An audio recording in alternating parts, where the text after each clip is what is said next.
Hey guys, welcome back. Today we're going to talk about CC Cycle 2, what we did in class today, what I did with my class. As a reminder, my kids are 6 and 7 years old, so they are not the very youngest group, but the next group up at our campus. And also as a reminder, everything that I can link will be linked on my blog post, which is in the description of this video. So I try really hard to make sure everything is linked. Sometimes I miss stuff, so let me know if I do. But that way you have those same resources. Okay, let's get into it. So for new grammar, for timeline, I just lay my timeline cards on the floor and the kids sit around me on the floor and we use the pointer and each kid takes a turn pointing to the songs as we sing through it. Really simple for timeline this week. For math, I always try to do math-ercise, and so we do math exercises. Not really math exercises, just exercises while we do math. So this week, since we were skip counting the threes, we did high knees. Knees rhymes with threes. And since we were skip counting the fours, we touched the floor because 4 rhymes with 4. So really we were doing toe touches. So we did high knees as we listened to the threes multiple times, and then we did toe touches for the fours. For geography, did a couple of different things. I had them find the different waters on their maps and put like an N for the North Sea, a B for the Baltic Sea, and so on. I also sang a song from CC Happy Mom and showed them her hand motions, but sometimes I don't even feel like I'm doing the hand motions right, and so I didn't really like teach it. As I just said, I'll send this home to your parents and they can use it if they want to at home. But we did use the tune, the song, as we were going around to the different locations. And so whenever we have a week where a lot or all of our locations are water-based, I have these little sea creatures, and so I'll use those. And so I gave each kid a sea creature, and so I would say, find the Adriatic Sea, and they'd put it on the Adriatic Sea, and find the Baltic Sea. And they'd move it around and say, swim it to the North Sea, and they'd move it up to the North Sea. And so we did that a couple of different times. So we did kind of a variety. We located and wrote on them. We sang a song with some hand motions, and we did our little animals. Probably don't need to do all 3 of those in 1 week, but that's what we did. Okay. For English, we just did it as a chant. And I had them like slap their legs, clap their hands, slap their legs, clap their hands. So a pronoun replaces a noun in order to avoid repetition. And we just did that, slap, clap. And then I made the tempo a little bit faster, and we did it again, and we just kept getting faster and faster. So really simple. That's a very quick memory work today. Then for history, we sang the song, and I used the Driven by Grace hand motions like I usually do.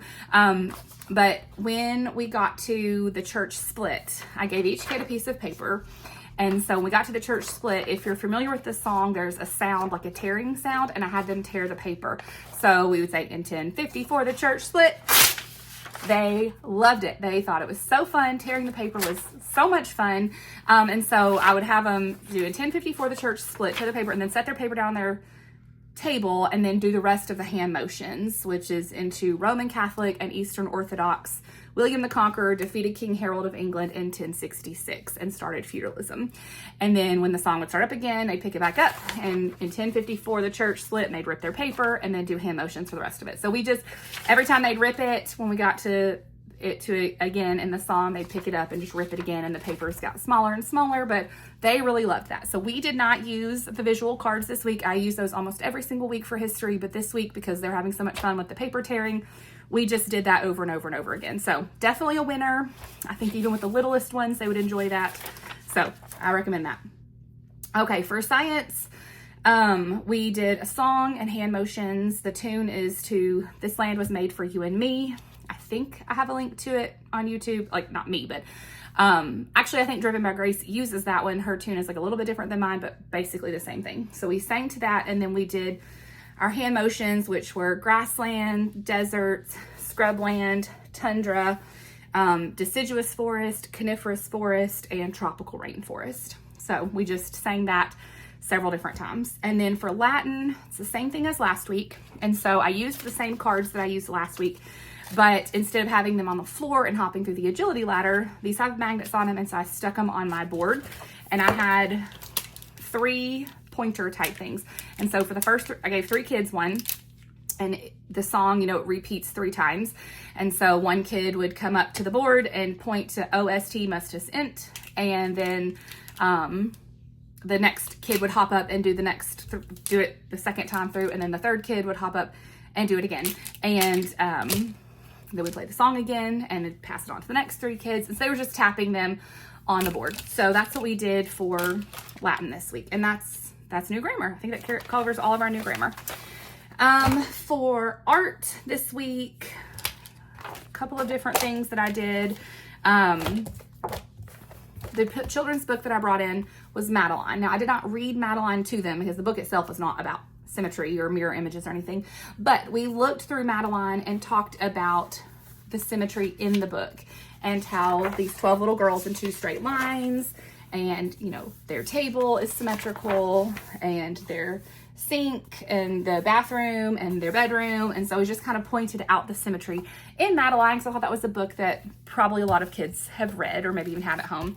I also checked this out from our library. It's called Seeing Symmetry, and it gives a lot of good examples of symmetry.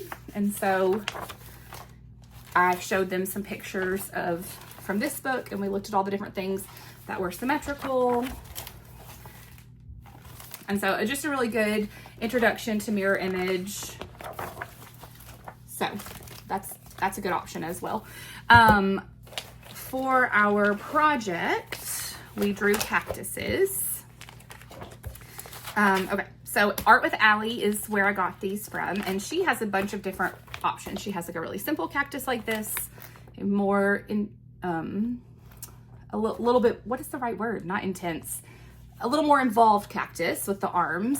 And then she even has this little guy that has like multiple different cacti. So I showed all of these to my kids, but what we actually did for our project is another tutor at our campus. She took this idea and she drew half of the cactus on a piece of paper and then left the other half blank, and we made copies of that. So this is what that looks like. You can kind of tell because my marker was drying out and so it wasn't writing very well. This side, that's the dark black, is what she drew and made copies of. I don't have this to link for you because it's just something that she made, and then our director made copies. So unfortunately I don't have this for you, but you could do the same thing. You could just draw it on one side or draw the whole thing if you need to, and then cover up one side or whatever and make copies for your kids. But this is what we had. And then I walked the kids through kind of finding a point here and here and here to draw the arms, and then copying the lines down the middle with the little pokey things on them. And so they drew this and then colored it. So that was their project for the week. If you had older kids, you know, you might could do one that's a little more detailed, or have them do the whole entire thing themselves. If you have the younger kids, I would make sure you maybe did like some dotted lines for them to connect, because even my 6 and 7-year-olds had a hard time the fact that it was just one side and not the other, and I wish I'd put a couple dots on there for them. So you might want to consider that if you have younger ones. For science, I don't usually talk about science on here because everything's pretty much the same across the board, but I did try a couple of different things for science this week. So the Van Cleve's book, I think, uses a clear glass bowl.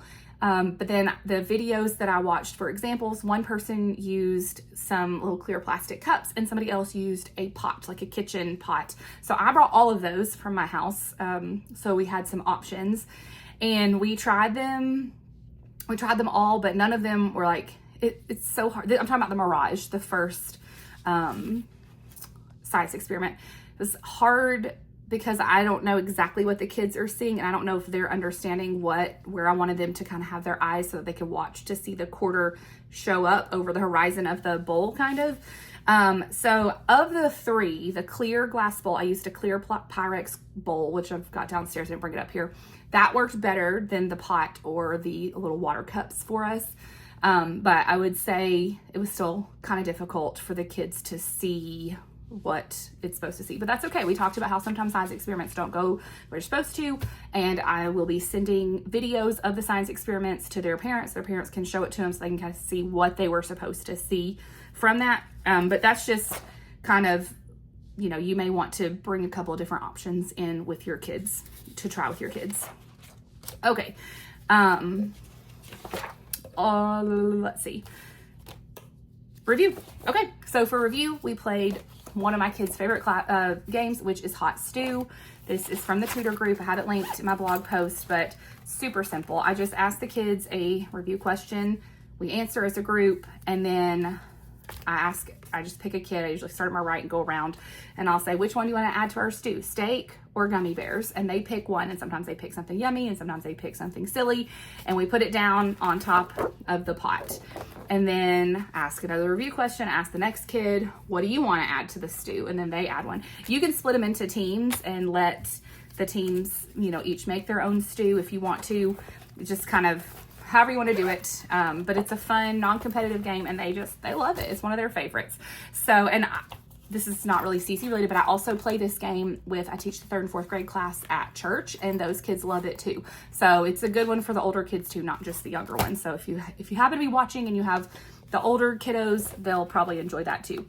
Something for review that I am trying this year is for geography. Last year I felt like I did not do a good job reviewing geography because, I would either draw a stick or draw a card or whatever to tell me which ones it was time to review. And if I pulled geography, I was always like, we'd usually taken our big map down by that point to clean up our classroom. And so I didn't have a map in front of me. And the kids, because I wasn't teaching a geography song every single week, most weeks they didn't have like a song to fall back on. So this year, what I'm doing is I have these trifold board print-offs that I use at home for our board here at the house. And so what I'm gonna do, what I did this week is I brought this with me. And so if we were reviewing week 1, I just pulled this up and I would just cover up the answer key. And because they're so nicely like color coordinated in big blobs, it was easy for us, we could sing through the song and point to them, or I could ask them, show me North America, show me Africa, and they could easily point to it. And then this week's was the European waters. So when we were reviewing this week's, same thing. They're really nicely colorful outlined. It's a pretty simple map, and so they're able to easily review just that week rather than having the map and trying to sort through everything. I don't know. I think I'm gonna like this better. The only thing I'm not gonna like is having to bring 6, 7, I guess, weeks worth of maps with me once we get later on into the school year. So if this is like a really helpful thing, I may end up making a second set of maps. So I have my ones at home on our board and then just keep a set in my tutor stuff so I don't have to remember to switch them out or whatever every single week. So I'll keep you updated throughout the year if this is something we keep doing. But I felt like I do good with review on everything else except for the geography. And so I'm hoping that this year will help me do a better job reviewing geography with my kids if I have a map for each week for them to easily point to this stuff as we sing it or individually or whatever. So anyway, I think that's everything. So I hope you have a wonderful week too, and I'll see you next week. Bye.